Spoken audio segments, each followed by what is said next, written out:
بسم اللہ الرحمن الرحیم۔ السلام علیکم ورحمۃ اللہ وبرکاتہ۔ ناظرین، حضور نبی کریم صلی اللہ علیہ وآلہ وسلم کے پیارے چچا حضرت حمزہ رضی اللہ تعالی عنہ کی نماز جنازہ 70 مرتبہ کیوں پڑھائی گئی تھی؟ حضرت حمزہ بن عبد المطلب رضی اللہ تعالی عنہ کو کس نے شہید کیا اور آپ رضی اللہ تعالی عنہ کا کلیجہ کس نے چبایا تھا؟ جب نبی کریم صلی اللہ علیہ وآلہ وسلم نے حضرت حمزہ رضی اللہ تعالی عنہ کی لاش دیکھی جو بری طرح مبارک اعضاء کو کاٹ کر مسخ کر دی گئی تھی تو کیا قسم کھائی تھی؟ حضرت حمزہ رضی اللہ تعالی عنہ کی قبر انور کہاں واقع ہے؟ یہی ہماری آج کی ویڈیو کا موضوع ہوگا، اور آج ہم آپ کو حضرت حمزہ بن عبد المطلب رضی اللہ تعالی عنہ کی شہادت کا انتہائی دردناک واقعہ سنائیں گے۔ ناظرین، ماہ شوال سن 3 ہجری میں غزوہ احد پیش آیا۔ غزوہ احد میں مسلمانوں کے لشکر کی قیادت حضور نبی کریم صلی اللہ علیہ وآلہ وسلم فرما رہے تھے، اور صحابہ کرام رضوان اللہ علیہم اجمعین کی تعداد تقریباً 700 تھی، اور کفار دشمن کی قیادت ابو سفیان کر رہے تھے، اور مشرکین کی تعداد تقریباً 3000 تھی۔ حضور نبی کریم صلی اللہ علیہ وآلہ وسلم نے ایک پہاڑی پر 50 تیر اندازوں کو یہ ذمہ داری سونپی کہ وہ وہاں سے ہرگز نہ ہٹیں جب تک کہ انہیں حکم نہ ملے۔ جنگ شروع ہوئی اور کفار کے بہادر جنگجو قتل ہوئے تو انہوں نے پسپائی اختیار کی اور بھاگ گئے۔ اس پہاڑی پر جو لوگ کھڑے تھے انہوں نے سمجھا کہ مسلمان جنگ جیت گئے۔ اس پہاڑی والوں نے سوائے 2-3 افراد کے اپنی جگہ چھوڑ دی۔ دشمن نے پہاڑی کو خالی دیکھا تو پہاڑی کے پیچھے سے گھڑ سوار دستوں کے ذریعے حملہ کر دیا۔ ناظرین، اس دستے کا سالار حضرت خالد بن ولید رضی اللہ تعالی عنہ تھے، جو اس وقت تک مسلمان نہیں ہوئے تھے جبکہ پیدل فوج بھی واپس پلٹ آئی۔ یوں جنگ کا پاسا پلٹ گیا۔ میدان جنگ میں حضرت حمزہ رضی اللہ تعالی عنہ جس جانب نکلتے دشمنوں کی صفیں الٹ دیتے، وہ دونوں ہاتھوں میں تلوار لیے محو پیکار تھے۔ ارطات بن شرحبیل کو قتل کرنے کے بعد صبا بن عبد العزا غبشانی ان کے سامنے آیا۔ یہ شخص بڑا بہادر تھا اور ابو نیار کی کنیت سے معروف تھا۔ حضرت حمزہ رضی اللہ تعالی عنہ نے اسے پکار کر کہا، او ام انمار کے بیٹے، کہاں جاتے ہو؟ ادھر آؤ ذرا، 2 ہاتھ کر لیں۔ یہ سن کر وہ بھی ہنکارتا ہوا آپ کی جانب بڑھا۔ دونوں بہادر بھی تھے اور جنگ کے رموز و اسرار سے واقف بھی، چنانچہ دونوں ایک دوسرے پر حملہ آور ہوئے۔ حضرت حمزہ رضی اللہ تعالی عنہ نے ایسا کاری وار کیا کہ ابو نیار ڈھیر ہو گیا۔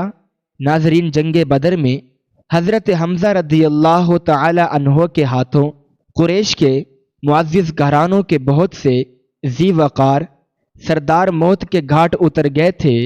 مکہ سے چلتے ہوئے جبیر بن معتم نے اپنے حبشی غلام وحشی بن حرب سے مخاطب ہو کر کہا، تم اگر جنگ میں حمزہ بن عبد المطلب کو قتل کر دو تو تمہیں آزاد کر دیا جائے گا۔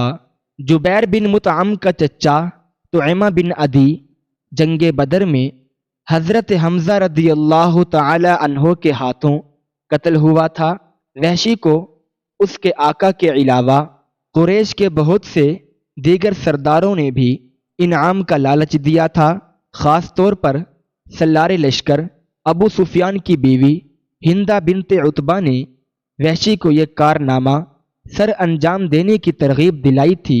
مکہ سے چلنے وقت سے لے کر حضرت حمزہ رضی اللہ تعالی عنہ کی شہادت تک جب بھی ہندہ کو وحشی نظر آتا اس سے کہتی، اے وحشی، تو ہمارا سینہ ٹھنڈا کر، ہم تیرا دل خوش کر دیں گے۔ وحشی حضرت حمزہ رضی اللہ تعالی عنہ کے مقابلے پر آنے کی جرت نہیں کر سکتا تھا، مگر اس کے پاس ایک ایسا فن تھا جس پر اعتماد کرتے ہوئے اس نے حضرت حمزہ رضی اللہ تعالی عنہ کو قتل کرنے کی حامی بھر لی۔ وہ دور سے نشانہ باندھ کر اس مہارت سے نیزہ یا خنجر پھینکتا تھا کہ اس کا نشانہ کم ہی خطا ہوتا تھا۔ حضرت حمزہ رضی اللہ تعالی عنہ زرہ نہیں پہنتے تھے۔ سبا بن عبد العزیٰ کو قتل کرنے کے بعد ان کا پاؤں پھسلا اور وہ گر گئے۔ اٹھنے لگے تو پتھر کی اوٹ سے وحشی نے نیزہ پھینکا جو ان کی ناف کے نیچے لگا اور جسم پار ہو گیا۔ انہوں نے اپنے قاتل کو دیکھ لیا۔ زخم کھا کر وہ لڑ کھڑائے اور گر پڑے۔ اس کے باوجود ہمت کر کے اٹھے اور اپنے قاتل کی طرف بڑھنا چاہا، مگر پھر گر گئے اور شہادت کے رتبے پر فائز ہو گئے۔ یوں حضرت حمزہ رضی اللہ تعالی عنہ میدان احد میں شہید ہو گئے۔ حضرت حمزہ رضی اللہ تعالی عنہ کی شہادت پر کفار نے بے پناہ خوشیاں منائیں۔ ہندا نے حضرت حمزہ رضی اللہ تعالی عنہ کی لاش کا مسئلہ کیا، ناک اور کان کاٹ لیے، پیٹ چاک کر کے جگر اور کلیجہ نکال لیا۔ جگر کے ٹکڑے چبانا چاہے مگر نگل نہ سکی۔ ناک، کان اور دیگر اعضائے جسم کا ہار بنا کر گلے میں ڈال لیا۔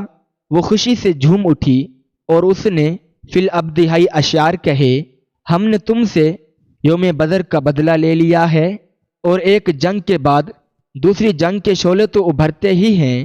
مجھے اپنے باپ عتبہ کے قتل پر اور اپنے بھائی ولید اور چچا شیبہ اور بیٹے بکر کی جدائی پر صبر اور چین نہیں آتا تھا۔ آج میرا دل مطمئن ہو گیا اور میں نے اپنی مانی ہوئی نظر پوری کر لی ہے۔ اے وحشی، تو نے میرے سینے کا غم دور کر دیا ہے اور میرے دکھوں کا مداوا مہیا کر دیا ہے۔ وحشی کے احسان کا شکر ساری عمر کے لیے میرے اوپر واجب ہو گیا ہے، جو میں ہمیشہ ادا کرتی رہوں گی، یہاں تک کہ میری ہڈیاں قبر میں گل سڑ جائیں گی۔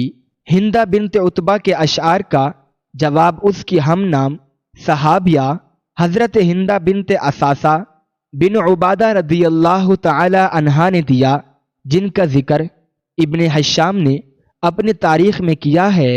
ان اشعار میں سے پہلا شعر یہ ہے، تو بدر میں بھی ذلیل و رسوا ہوئی اور بدر کے بعد بھی ذلت ہی ذلت تیرا مقدر ہے۔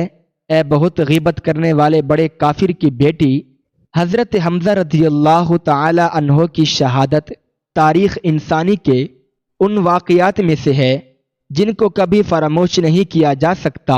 اس واقعے میں بغض اور کینہ کی بدترین مثال اور سنگ دلی و شقاوت کا بدترین نمونہ نظر آتا ہے، اور صبر و استقامت اور تقوی عظمت بھی پوری عظمت کے ساتھ جلوہ افروز ہے۔ جنگ کے بعد جب حضور نبی کریم صلی اللہ علیہ وآلہ وسلم نے اپنے پیارے چچا کی لاش کے ٹکڑے میدان میں بکھرے ہوئے دیکھے تو آپ کی آنکھوں میں آنسو آ گئے۔ فرط غم سے آپ ایسے بے قرار ہوئے کہ تمام صحابہ کرام رضی اللہ تعالی عنہم بھی رونے لگے۔ آپ صلی اللہ علیہ وآلہ وسلم نے اپنے شہید چچا کی لاش سے مخاطب ہو کر فرمایا، اللہ کی رحمت تمہارے اوپر سایہ فگن ہو، تم رشتہ داروں کا بہت خیال رکھتے تھے اور ہر کار خیر میں سبقت لے جاتے تھے۔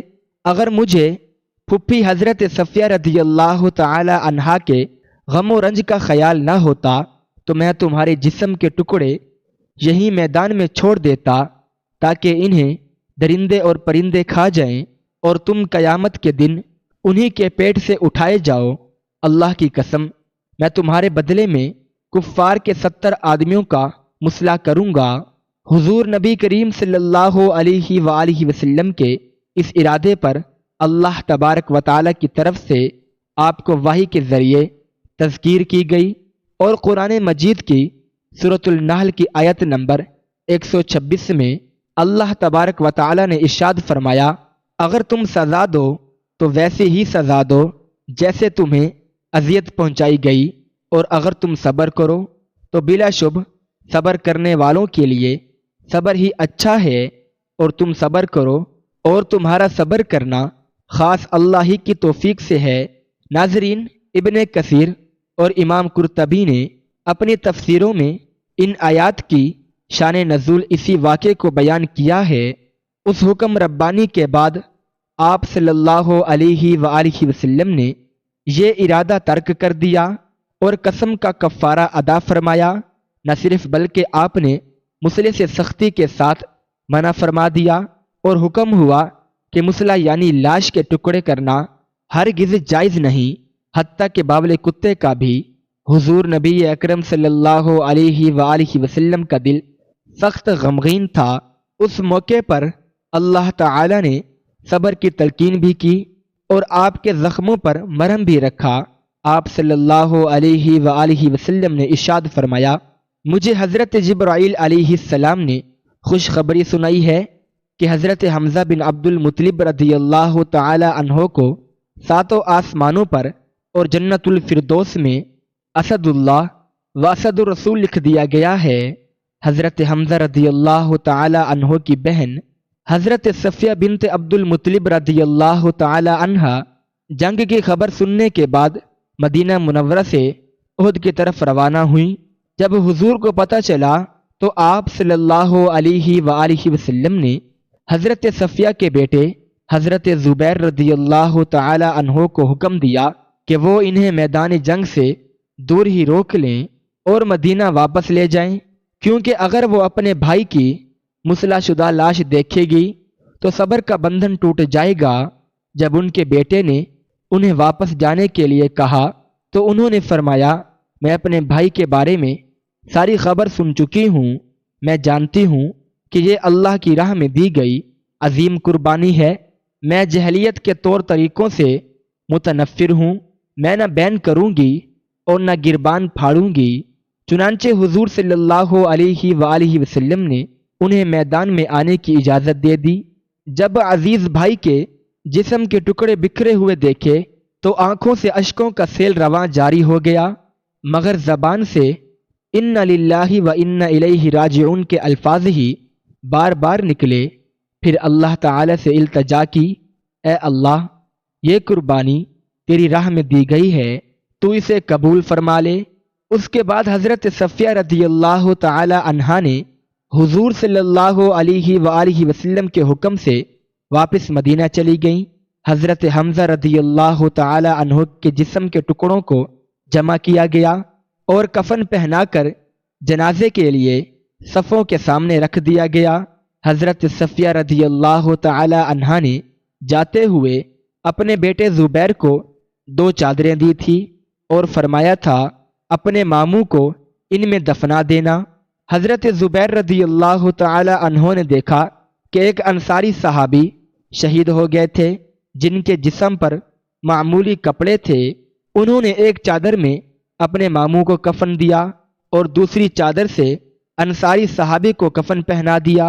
ایک روایت کے مطابق سب شہداء کا جنازہ ایک ساتھ ہی پڑھا گیا، جبکہ ایک دوسری روایت میں بیان کیا گیا ہے کہ حضور صلی اللہ علیہ وآلہ وسلم نے سب سے پہلے حضرت حمزہ رضی اللہ تعالی عنہ کا جنازہ پڑھایا، پھر ہر شہید کو باری باری لایا جاتا اور حضرت حمزہ رضی اللہ تعالی عنہ کے سامنے رکھ دیا جاتا اور ہر ایک کی نماز جنازہ حضور صلی اللہ علیہ وآلہ وسلم کی اقتداء میں پڑھائی جاتی۔ اسی طرح حضرت حمزہ رضی اللہ تعالی عنہ کا جنازہ 70 مرتبہ پڑھایا گیا۔ صحابہ کرام رضی اللہ تعالی عنہم کو اجتماعی قبروں میں دفن کیا گیا، جبکہ حضرت حمزہ رضی اللہ تعالی عنہ کو ان کے بھانجے عبداللہ بن حجش رضی اللہ تعالی عنہ کے ساتھ ایک قبر میں دفن کیا گیا۔